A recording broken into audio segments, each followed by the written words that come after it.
자, 오늘의 7위, 4위 소식입니다. 지방선거가 이제 25일 앞으로 다가왔습니다. 더불어민주당과 국민의힘 모두 본격적인 선거 준비 태세에 돌입했습니다.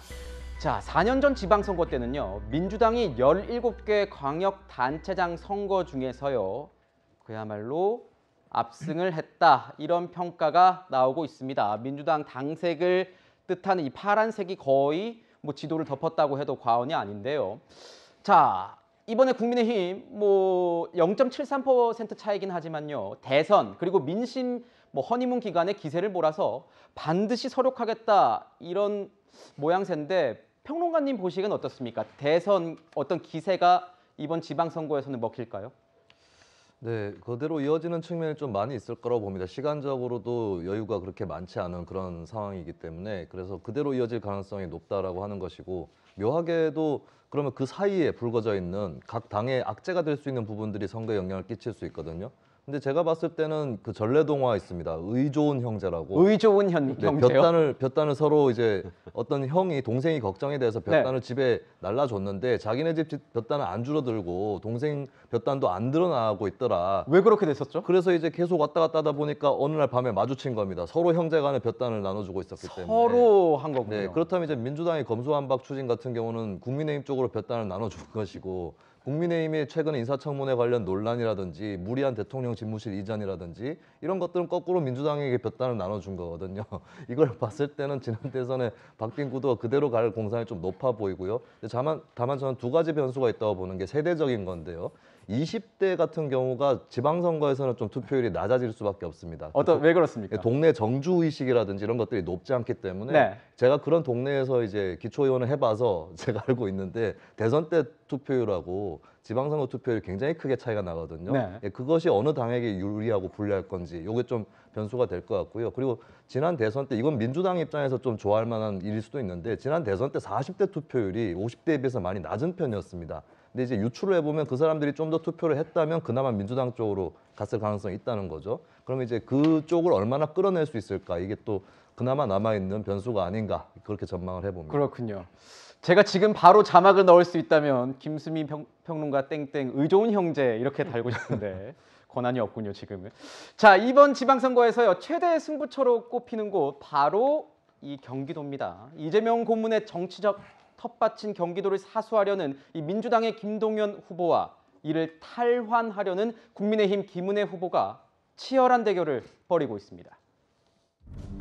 명백한 선거 개입이죠. 저는 윤석열 방지법을 만들고 싶을 정도입니다. 선자는 법적 사각지대라고 하지만 공직자들로부터 사업에 대한 도벌 받는 자리에 배석을 시키고, 그것은 누가 봐도 명백한 선거 개입이고요. 경기도민분들은 억울합니다. 그런데 그 경기도에 특히 대장동을 당군 이래 최대 치적이라 하셨던 분은 대장동을 등지고 도망가려 하시더군요. 그리고 그분을 계승한다는 분은 대한민국 경제를 그렇게 망쳐놓더니 이제 경기도마저 망치려 도전하고 있습니다. 네, 양당 모두 지금 보시는 것처럼 경기도는 반드시 이겨야 하는 지역으로 꼽고 있습니다. 지금 보시면요, 이 지난 대선 때 결과입니다. 5.3%포인트 차이로 이재명 당시 후보가 이겼습니다. 본부장님께 여쭤보겠습니다. 왜 경기도를 지금 양당에서 이렇게까지 이기려고 필사직생의 각오로 임하느냐?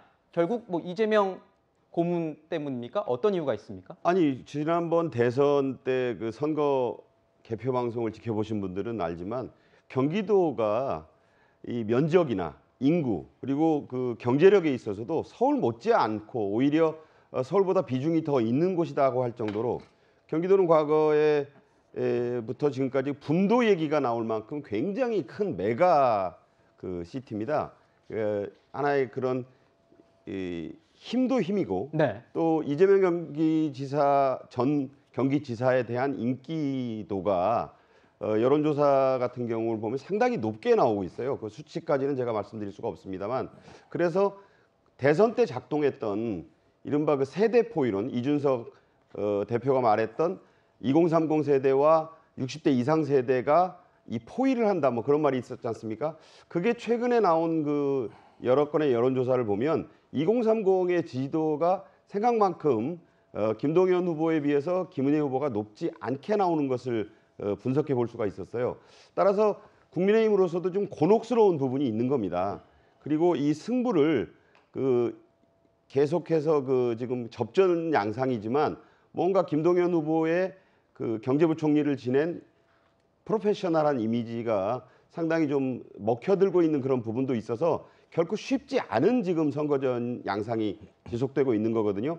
서울을 가져온다 하더라도 경기도를 만약에 민주당에서 이기게 된다면 상당히 이번 지방선거에서 누가 이겼다고 말하기 어려운 그런 접전의 양상이고 서로 명분과 실질을 나눠 가지는 그런 부분이기 때문에 경기 서울을 가져가는 쪽이 이번 지방선거에서 이겼다라고 말할 수 있을 정도로 경기도의 비중은 심대합니다. 더군다나 이 안철수 대표도 뛰어들고 지금 아까 우리가 쭉 얘기해왔던 이재명 후보까지 뛰어든 이런 마당에서 보면은 이번 지방선거가 6.1 지방선거가 단순히 대선의 축소판이거나 미니 총선 이상의 그런 의미를 넘어서는 굉장히 새 정부 출범과 맞물려서 그야말로 건곤일척의 승부가 펼쳐지는 그런 선거로 지금 흘러가고 있다. 그렇게 볼 수 있겠죠. 네, 그렇군요. 이런 가운데 저희가 준비한 그래픽 하나 보겠습니다. 정치권 일각에선요, 이 보수 성향 무소속 강영석 후보의 존재가 이 민주당에는 호재란 이런 분석이 나오고 있습니다. 지금 보면 강영석 후보 같은 경우에 5.6% 기록하고 있습니다. 교수님, 네. 이 상황이 민주당에겐 호재로 작용할 수 있습니까? 잘 모르겠어요. 왜냐하면 자진사퇴 카드라는 게 분명히 있습니다. 왜냐하면 지금 경기도가 얼마나 중요한 지역이냐면 국민의힘의 과정을 보면 알 수 있어요. 김은혜 후보 같은 경우가 당선인의 대변인이었습니다. 중도에 그만두고 경기도로 나갔다고 하는 얘기는 윤 당선인이 그걸 허락했다는 얘기인데, 그렇다면 경기도 선거가 유승민, 김은혜 빅매치를 통해서 나름대로 의미 있게 국민의힘 지지층을 모아야 되겠구나 판단한 거라는 생각이 드는 것이고, 거기다가 또 인수위원장까지 분당에 뛰어드는 상황이라고 얘기하면 사활적인 지역이 경기도다. 경기도에서 승리를 해야 윤 당선인, 그다음에 이게 윤석열 정부겠죠. 윤석열 정부가 나름대로 국정 운영에 탄력을 받을 수 있다라고 판단한다는 생각이 드는 것이고요. 전 그렇다면 강영석 무소속 후보에게도 소위 보수 진영의 유권자들이나 아니면 국민의힘이나 다양한 문제 제기를 할 거라고 생각이 들고요. 강영석 후보 같은 경우도 굳이 계속 뛰어야 될 제가 볼 땐 이유는 없다는 생각이 드는 거예요. 충분하게 자기가 보장받을 것을 보장받을 수만 있다고 생각이 든다면, 그리고 그걸 통해서 만약에 김은혜 후보가 선전한다면 오히려 강영석 후보에게는 훨씬 더 좋은 입지가 만들어지는 상황이 있기 때문에 저 상황으로 좋다고 얘기할 수 없을 뿐만 아니라 또 하나는 저렇게 지지율이 나옵니다만 시간이 지나고 윤석열 정부가 출범하게 되면 저는 경기도 지역 같은 경우도 박빙구도로 갈 가능성이 높다고 판단이 들어요. 좀 그렇기 때문에 저런 지표상의 문제를 가지고 강영석 후보의 어떤 입장에 따라서 변동이 있을 거라고 판단하기보다는 어떻게 하면 안철수 인수위원장이 투입된 경기도의 결과가 나올 것인가, 또 하나는 인천으로 투입된 이재명 후보가 투입된 곳에서 어떤 결과가 나올 것이냐. 만약에 소위 서울, 경기, 인천을 모두가 국민의힘이 갖는다면 이건 엄청난 거겠죠. 네. 근데 정반대로 경기도와 인천을 만약 민주당이 사수를 하게 된다면 제가 볼 땐 윤석열 정부가 초기부터 동력을 받기 어려운 상황이기 때문에 제가 볼 때는 지금 상황에서 아마 국민의힘은 사활을 걸고 강영석 후보를 어떻게 할 것인지에 대한 판단을 할 거라는 생각이 들어요. 네, 지금 보면 이 윤석열 정부가 공식 출범하게 되면 이 구도가 좀 바뀔 수 있을 것이다, 이런 분석을 내주셨는데, 그래도 궁금한 게 이런 겁니다. 지금 왜냐하면 강용석 후보와 또 이준석 대표와의 뭔가 앙숙인 관계, 그리고 그 본인의 매체, 유튜브 매체에서 굉장히 국민의힘에 대해서 연일 비판을 하고 있는 이런 모습들이 보이고 있기 때문에 정말 뭐 자진 사퇴를 한다던가 아니면 두 사람이 이 두 후보가 어떻게 뭐 합친다던가 이런 경우의 수를 바라볼 수 있는 것이냐, 아니면 완주를 할 것이냐 궁금하긴 하거든요. 변호사님께서 보시기에는 어떻습니까? 제가 보기에 서로에게 하나의 단일화 합치는 건 쉽지 않아 보입니다. 왜냐하면 이게 김은혜 후보 측에서도 또 이게 합치면 잃는 것도 많이 있거든요. 적극적이지 않고 지금 상당히 감정적인 비방전을 많이 하고 있기 때문에 합치는 거는 쉽지 않지만, 그렇지만 이게 제가 아는 강용석 변호사 있잖아요. 이분은 유승민 의원을 잡기 위해서 나왔다, 이렇게 공언을 했었습니다. 이 말은 김은혜 의원을 잡기 위해서 나온 게 아니에요. 따라서 저는 강용석 후보가 마지막에 그냥 대회를 위해서 사퇴하지 않을까, 제 개인적으로 그렇게 예상을 합니다. 그렇군요.